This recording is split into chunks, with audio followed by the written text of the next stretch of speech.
সাধারণ রুটি পরোটা ছেড়ে বন্ধুরা একবার এই মশলাদার গোল গোল পালং শাকের পরোটা বানিয়ে খেয়ে দেখুন। অবাক করা একটা রেসিপি আপনাদের সঙ্গে শেয়ার করলাম। আর সাথে রাজমা কষা, দেখুন ভিতরটা খাস্তা আর কতটা সুন্দর লাগে বন্ধুরা, একবার না বানিয়ে খেলে আপনারা বুঝতেই পারবেন না। পুরো ভিডিও দেখতে থাকুন। ভিডিওটা বড় হয়ে গেছে, আর ভালো লাগলে লাইক শেয়ার করবেন, আর শেয়ার করবেন, একটা সাবস্ক্রাইব করে আমাদের পাশে থাকবেন। নমস্কার বন্ধুরা, আমাদের চ্যানেলে আপনাদের সবাইকে স্বাগত জানাই। বন্ধুরা, আবার নতুন একটা রেসিপি নিয়ে চলে এলাম। আজকের আমি আপনাদেরকে বানিয়ে দেখাবো মশলাদার পালং শাকের পরোটা আর সাথে রাজমা কষা। বন্ধুরা, রুটি পরোটা খেয়ে তো বোর হয়ে যাচ্ছি আমরা সবাই, আর আজকের যে রেসিপিটা আপনাদের বানিয়ে দেখাবো আপনারা অবশ্যই বাড়িতে একবার ট্রাই করবেন, দেখবেন কেমন লাগে। তাহলে চলুন বন্ধুরা, আজকের রেসিপিটা শুরু করা যাক। এখানে উপকরণের মশলাগুলো সব আছে। প্রথমে পালং শাকটা ভালো করে বেছে নেব, এরম করে, এই দেখুন। আর এই ডাঁটাগুলো নেব না, শুধু পাতাগুলোই নেব। ভালো করে বেছে ধুয়ে কুচিয়ে আর এই মিক্সিতে একটা পেস্ট বানিয়ে নেব। আর আপনারা দেখতে থাকুন। বৌদি এইভাবে বাছো, ঠিক আছে? খুব মজাদার একটা রেসিপি, হেলদি রেসিপি বন্ধুরা। বাচ্চারা যদি এই পালং শাক না খেতে চায় তো আপনারা বাড়িতে এইভাবে পরোটা বানিয়ে দেবেন, দেখবেন একটা ছেলে দুটো খাবে।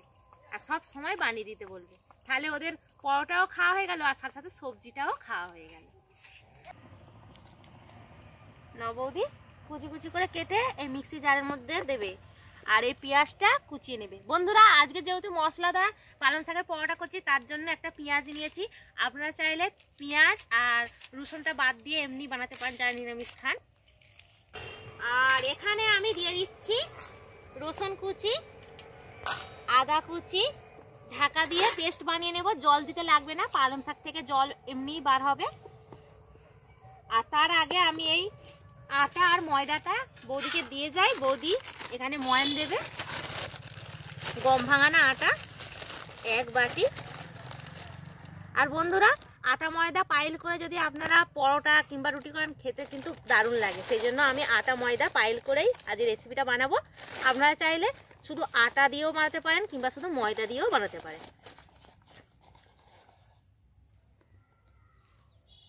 আর বন্ধুরা দেখুন, লবণ, চিনি, চিলি ফ্লেক্স মানে শুকনো লঙ্কা কাঠখোলা একটু হালকা ভেজে নিয়ে এরমভাবে গুঁড়ো করে কেটে কেটে নিলেই চিলি ফ্লেক্স রেডি হয়ে যাবে। চাট মশলা, জিরে ধনে গুঁড়ো আর গোটা জিরে সব দিয়ে দিচ্ছি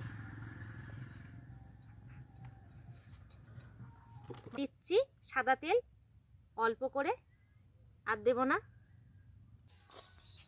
পেস্ট করে নিয়ে চলে এলাম। এবার অল্প অল্প দেবো আর মাখতে থাকবো। বৌদি মাখাও। আর বন্ধুরা, সাথে রাজমা কষা। প্রথমে পরোটাটা ভেজে নেব, তারপরে রাজমা কষা করব। আপনারা দেখতে থাকুন। রান্নার কাছে সুন্দর চলে যাবো। হ্যাঁ, পালং শাকের ব্যাটারটা দিয়েই এইভাবে মাখিয়ে নিতে হবে, এতে কোনো জল দিলে হবে না, ঠিক এইভাবে নরম করে মাখিয়ে নিতে হবে। এই যে আটার ডোটা মাখানো হয়ে গেল। বৌদি আমি লেচি কেটে দেবো, তুমি ঝপঝপ করে বেলে নাও। আর রান্নার কাছে গিয়ে ভেজে নেবো, তারপরে রাজমা কষা করবো। বন্ধুরা, এই সাইজের আমি ডো কেটে নিচ্ছি আর বৌদি গোল গোল করে নিচ্ছে।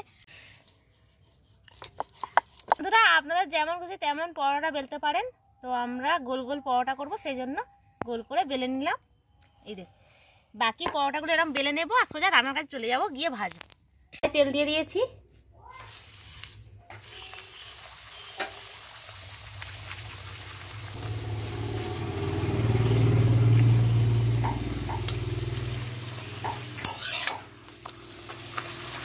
উল্টে পাল্টে ভালো করে হালকা লাল করে ভেজে নেব। পরোটাগুলো ভাজা হয়ে গেলে এবার রাজমা কষা বানাবো। তার জন্য রাজমা আর আলু লবণ দিয়ে সিদ্ধ করে নিয়েছি, ঠিক এইভাবে সিদ্ধ করে নিতে হবে। আর এখানে আছে পেঁয়াজ কুচি, ধনেপাতা কুচি, কারি পাতা, চেরা কাঁচা লঙ্কা, রসুন থেতো করা। কড়াই সাদা তেল দিয়ে দিলাম, দিয়ে দিচ্ছি গোটা জিরের ফোড়ন, আর দিয়ে দেবো কয়েকটা কারি পাতা, দিয়ে দেবো রসুন থেতো করা, আর দিয়ে দেবো চেরা কাঁচা লঙ্কা আর 2টো বড় সাইজের পেঁয়াজ, সামান্য লবণ দিয়ে হালকা ভেজে নেব। তারপরে দিয়ে দেবো এক এক করে মশলা, পরিমাণ মতন হলুদ গুঁড়ো, পরিমাণ মতন শুকনো লঙ্কা গুঁড়ো, জিরে গুঁড়ো, চাট মশলা গুঁড়ো পরিমাণ মতন দিয়ে আর সব কিছু ভালো করে কষিয়ে নেব। এবার দিয়ে দেবো সিদ্ধ করে রাখা রাজমা আর আলু। রাজমা হালকা ভেজে নেব আর খুন্তির সাহায্যে আলুগুলো একটু ভেঙে ভেঙে দেবো, তাহলে কষা কষা মতন হয়ে যাবে। ঠিক এইভাবে একটু ভেজে নিয়েছি, তারপরে ওপর থেকে ছড়িয়ে দেবো ধনেপাতা কুচি। ধনেপাতা দেওয়ার পরে 2-3 মিনিট একটু নাড়াচাড়া করে নেব। রেডি হয়ে গেল রাজমা কষা। এই দেখুন ঠিক এইভাবে করে নিতে হবে। আর রাজমা খুব হেলদি একটা রেসিপি, আপনারা এইভাবে বাড়িতে বানিয়ে অবশ্যই খাবেন। দেখুন বন্ধুরা, পুরো খাস্তা হয়েছে মশলাদার পরোটা পালং শাকে। এই দেখুন, এবার গরম গরম খাবে অর্ক আর বৌদি খাবে, আমি ক্যামেরাটা ধরবো। এইভাবে আপনারা বাড়িতে বানিয়ে খাবেন। এটা রুটি, পরোটা, ভাতের সঙ্গেও খেতে ভালো লাগে। আমার চ্যানেলে রাজমার ভুনা দেওয়া আছে, ডেসক্রিপশনে লিঙ্ক দিয়ে দেবো, ওখান থেকে আপনারা দেখে নেবেন। বন্ধুরা দেখো, দেখতে তো অসাধারণ লাগছে। পালং শাক দিয়ে মশলাদার পরোটা আর সাথে রাজমা কষা। প্রথমে আমি দেবো মামিকে।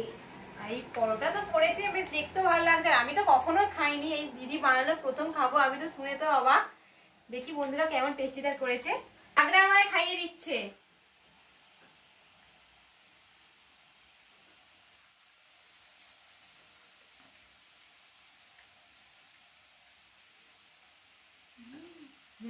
খুব সুন্দর হয়েছে।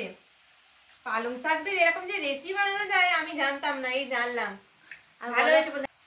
আপনারা তো অনেক রকম পরোটা খেয়েছেন, এই একবার এরকম পালং শাক দিয়ে মশলাদার পরোটা বানিয়ে খাবেন, খুব মানে ভালো লাগবে।